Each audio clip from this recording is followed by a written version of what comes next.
Hai guys, kenalin nama aku Arga Satyareswara. Kenalin nama aku Zemana Celangesi. Perkenalkan nama aku Alicia Dewi Puspaningsih. Kenalin nama aku Jasmine Hani Jatunita. Kenalin nama aku Yurika Indah Sukatari. Kenalin nama aku Valentino Setiamidowo. Kami di sini akan mengajak kalian melintas ruang waktu dan meneliti tentang prasasti Sendang Kamal Dimaspati ini. Jadi jangan skip videonya ya, karena kita bakalan tanya-tanya ke narasumber. Yuk langsung aja kita ke poinnya.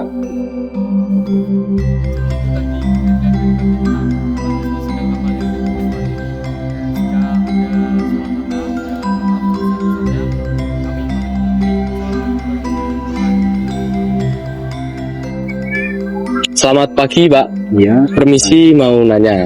Jadi sebelum itu Bapak namanya siapa? Perkenalkan nama saya Nugroho. Pak Nugroho atau Mas Nugroho, itu sama saja.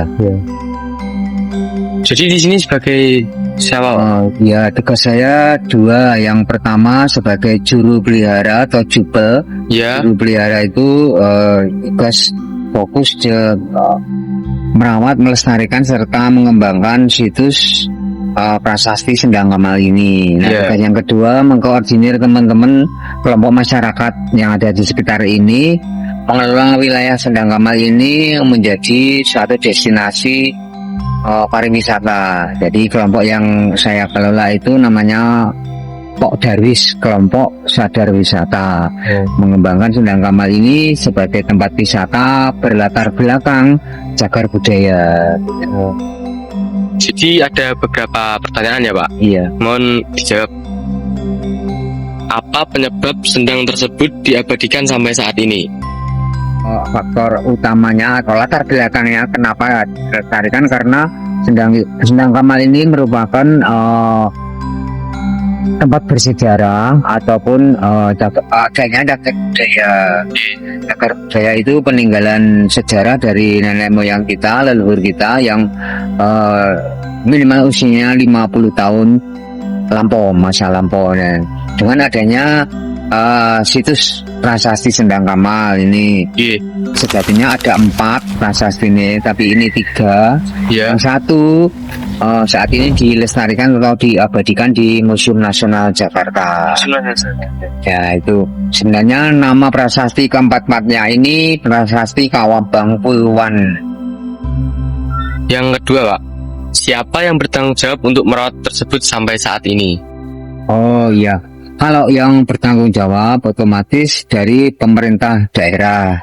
Itu dari sini maksudnya kabupaten. Kabupaten punya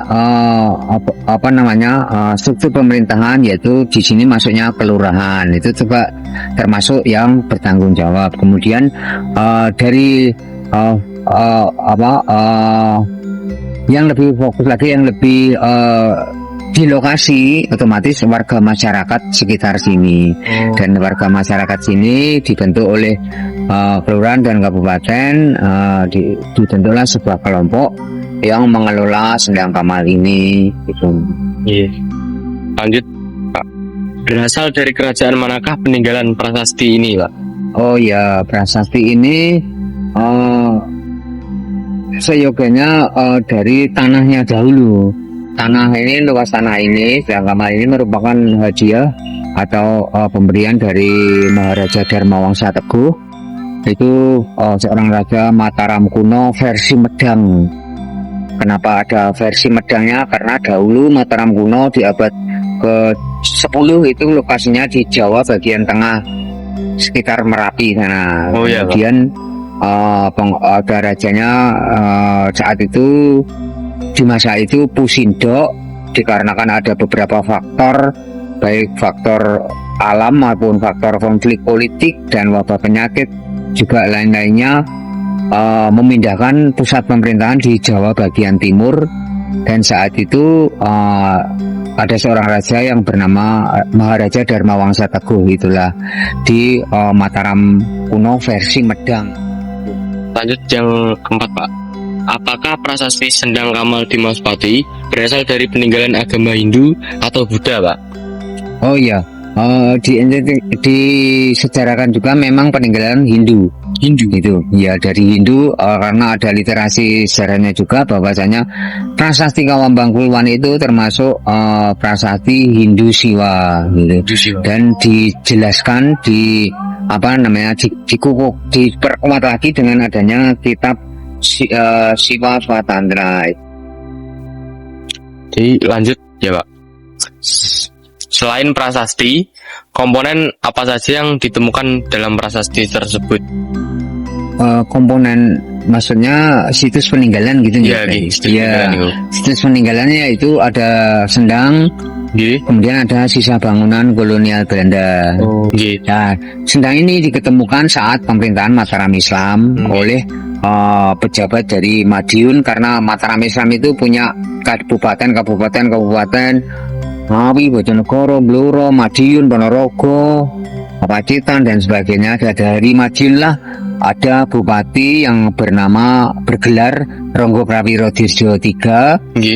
Bupati Madiun di masa itu punya rumah di daerah Mauspati sini. Punya rumah pribadi maksudnya. Nah di saat itu ada pejabatnya yang dari Madiun mau sowan ke rumahnya Ronggo Prawiro Dirjo III, mampir di sendang ini, menemukan sendang gamal ini. Nah, sendang gamal itu saat diketemukan oleh 3 bangsawan pejabat Madiun yang bergelar Raden Panji Suronegoro bersama adiknya Raden Ayunilawati dan abdinya Ki Kartowiryo. Ketiga-tiganya yang menemukan sendang gamal ini. Saat diketemukan, airnya berwarna biru keputih-putihan, mirip kulit luar telur asin. Asin itu. Nah, makanya telur asin itu kan telurnya bebek. Saat itu bahasa Jawa kunonya, mungkin bahasa Hindu, bebek itu dikenal dengan nama kamal, dan akhirnya sampai sekarang dikenal dengan sendang kamal. Akhirnya sendang kamal dijadikan pemandian dari para warga Kedaton Ronggo Prawiro Dirjo III Mauspati dan juga pejabat-pejabat Kabupaten Madiun di saat itu, di masa Mataram Islam. Kemudian di saat itu Belanda sudah masuk mencampuri urusan Mataram, mencampuri pemerintahan Mataram Islam, dan akhirnya terjadi konflik dan akhirnya timbul peperangan dan lain sebagainya hingga menyebabkan gugurnya Ronggo Prawiro Dirjo III, dan kemudian negara kita tercinta ini dijajah oleh Belanda kan. Akhirnya tanah ini otomatis menjadi milik Belanda dan didirikan oleh Belanda bangunan kolonial Belanda itu, sekaligus memperbaiki tepian daripada sendang gamal itu. Fungsi bangunan itu bukan untuk benteng, bukan untuk kantor, hanya untuk tempat persinggahan kaum Belanda saat itu. Kalau bahasa sekarang tempat peristirahatan pribadi yang mirip villa gitulah. Villanya kaum Belanda saat itu. Jadi bukan benteng, bukan pusat pemerintahan, bukan gitu. Jadi lanjut ya Pak, apa saja fungsi air di sendang tersebut di masa lampau? Di masa lampau ya, di masa Ronggo Prawiro Dirjo itu dijadikan untuk pemandian para putri Kedaton dan dari Madiun, dan sehingga ada yang mengenal bahwa itu adalah sendang Kaputren. Kaputren itu bahasa Jawa putri, jadi cewek, tempat mandinya para putri gitu. Jadi keluarga besar Ronggo Prawiro Dirjo itu. Kemudian fungsi saat dikelola Belanda, saat dijajah Belanda itu dijadikan pengairan sawah-sawah di sekitar sendang gamal ini. Jadi kapan prasasti sendang gamal yang terletak di Mauspati ini ditemukan, Mbak? Itu diketemukan atau dibuat tanggal 20 Februari 991 Masehi. Presisi sekali, dari tanggal 20 Februari 991 Masehi. Harinya pun berketepatan dari Rabu Legi. Makanya di sendang gamal ini ada sebuah tradisi namanya tradisi Rabu Legi. Lanjut Pak, mengapa prasasti tersebut sekarang difungsikan kembali sebagai situs cagar budaya dan destinasi wisata? Iya, kalau prasasti ini kenapa dijadikan salah satu apa namanya tadi peninggalan sejarah? Ya berhubung di sini ada peninggalan cagar budaya dan disahkan sebagai tempat wisata yang berlatar belakang cagar budaya. Dilanjut Pak, yang terakhir, bagaimana pengaruh keberadaan prasasti tersebut terhadap identitas sejarah lokal masyarakat Mauspati? Iya, pengaruhnya ya sangat kuat sekali menurut saya dan masyarakat ini, karena ini merupakan peninggalan bersejarah dan merupakan satu-satunya mungkin bagi warga sini ya identitas warga besar Kelurahan Keraton ini, bahwasanya dulu mempunyai wilayah peninggalan yang tidak main-main tahunnya itu di tahun di masa Mataram kuno versi Medang itu. Dan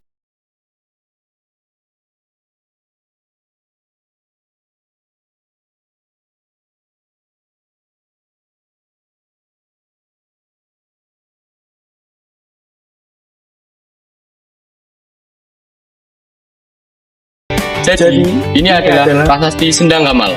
atau bisa disebut Kawambang Tua.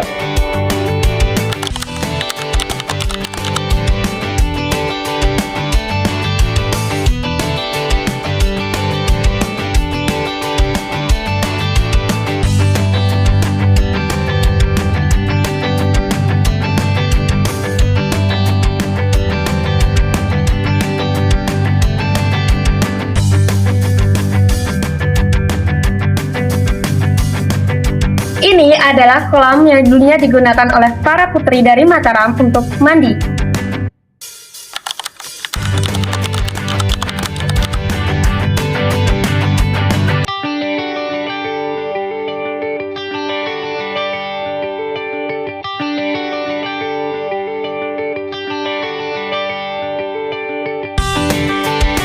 Ini adalah sisa bangunan kolonial Belanda.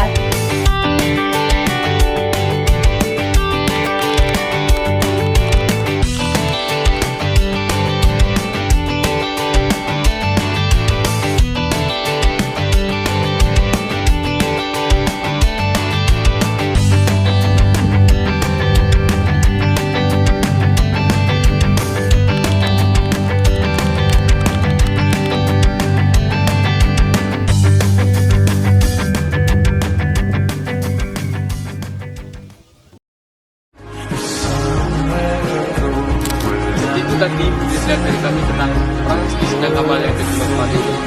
Jika ada salah kata, saya mohon maaf sebesar-besarnya. Kami pamit diri. Assalamualaikum warahmatullahi wabarakatuh.